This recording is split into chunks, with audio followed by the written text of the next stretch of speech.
I was talking to you earlier and you told me something very, very disturbing about Australia. Is it about Dr. Pepper? It is about Dr. Pepper.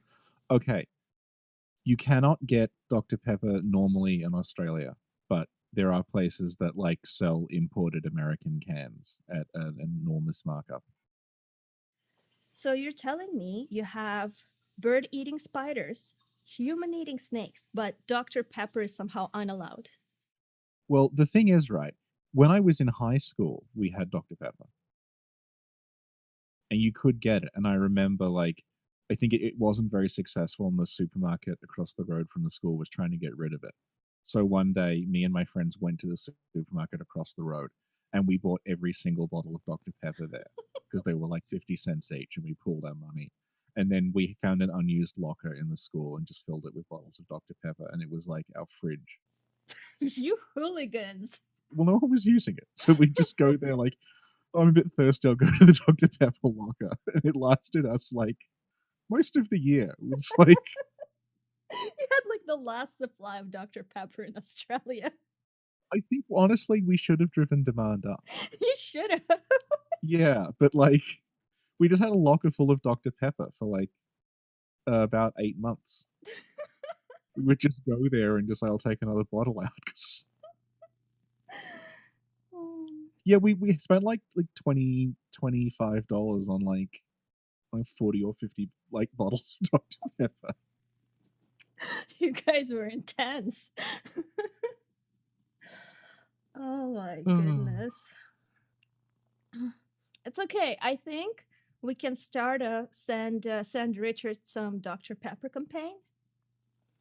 Well, I the thing is I can get Dr. Pepper. Like there's a shop like a couple of blocks away, but it's like $3 a can, which I think is excessive. That is It ridiculous. is. But and they're like American cans, so they have like it's measured in fluid ounces instead of in milliliters. That is double ridiculous. No, listen, for every 25 Dr. Pepper cans that you receive, you make a lore video. All right. Do you know what we did have? This is going to be like the Weird Australian Drinks podcast. We had V energy drinks. Is it like the vegetable ones? No, no, no, no. They're like the ones that are full of like caffeine and guarana and stuff. But like Like Red Red Bull. Bull? Yeah. Yeah. We had those and they were graphite flavored. Graphite? Oh, the only Yeah. graphite I know is like stone or something? Or lead? No, it's the stuff they put in pencils. Yeah, like lead. So they were Yeah, speak selling proper graphite flavored. English. Oh my god. No, it's not Graphite. lead. It's not lead. It's It's literally graphite lead. because It's it was little leads. You put them in a pencil. It's like a mechanical pencil. You call it a lead. yeah. Yeah. Yeah, but it's made of graphite. If they called it lead, they called it lead flavored, people would be worried about getting lead poison. Did you guys have asbestos sandwiches? No, but we had graphite flavored stuff, and it had Jesus. Wolverine on the can.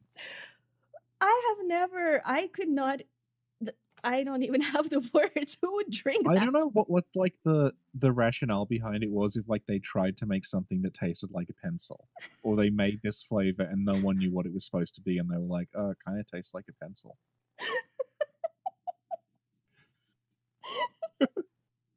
Oh my god. So like we had these cans of this, and it literally did taste like it tasted like a chewed pencil, and it was sold in cans with Wolverine on them. I think because Wolverine's got the metal claws, and it was Yeah. meant to make you think, yeah, Maybe it's their claws are actually made of lead in the Australian version. maybe. And I still have a couple that I bought when I realized they were discontinuing them. Oh, part of your museum. Yeah, part of my museum. So I bought I still have an unopened case of graphite flavored V in one of my cupboards. Like, I don't know. I'm just speechless at this point. Do we want to talk about Gary and just clear the air that this thing exists? I don't think you should talk about Gary to anyone out loud. I think you should pretend like Gary never happened. Well, all right. Okay, fine. Tell us about Gary. Okay. Okay. So very, very briefly in like around 1999 to 2000, someone decided in Australia that they should sell flavored milk that was called Gary. So it was in milk cartons and they just had Gary written on them. And it was such a disaster that it was like it lasted a couple of months and then it stopped being sold, to the point where a lot of people who were there have like very hazy memories of it and think it might have been like a dream or they're remembering something wrong. So if you look on the internet for like Gary flavored milk, you'll find like old forum posts and things, people saying, "Does anyone remember, like, I think in Australia they used to sell milk called Gary, but I can't, was that real or am I imagining it?" I'm like, no, I'm not sure, I don't remember it. So what happened was, when it came out and I was in high school, I had a kind of like sixth sense about, this is not going to last very long, is it? So I got 2 cartons of Gary and I cleaned them out and filled them with plaster of Paris. And I used them as paperweights throughout the remainder of high school. And I still have them.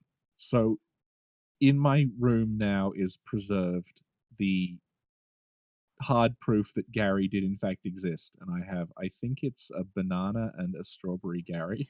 The only 2 cartons of I, Gary I'm remaining in the world. I would be very shocked if there were any surviving cartons of Gary. And I also found on eBay there was a guy selling like a Gary print ad that was supposed to be in like the windows of shops, and he was selling it was $5. So I bought that. And then when Gary Butterfield from Bonfireside Chat tweeted once he was feeling depressed, I sent him a picture of the Gary and was like, cheer up.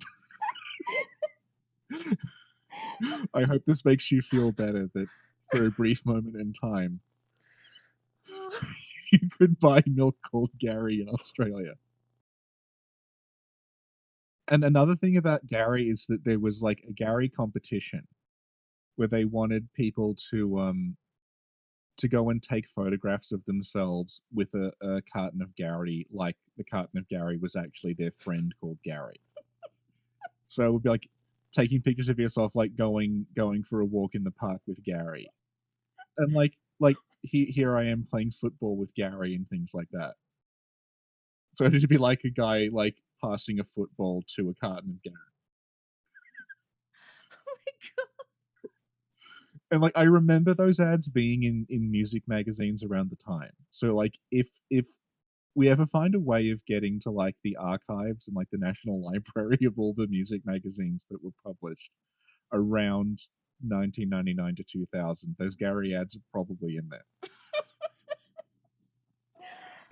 Oh my god. Well, listen, Australia has some real exciting lore. It's fascinating. Okay. So Should we reveal that like we're doing this because we thought we would be talking to Senator Escape? He can't make it. So this is like, well, we have to fill in time somehow. Talk about milk. yeah, basically what happened was we were supposed to record something with Senator Escape, but he ditched us and went to record something with Jeremy.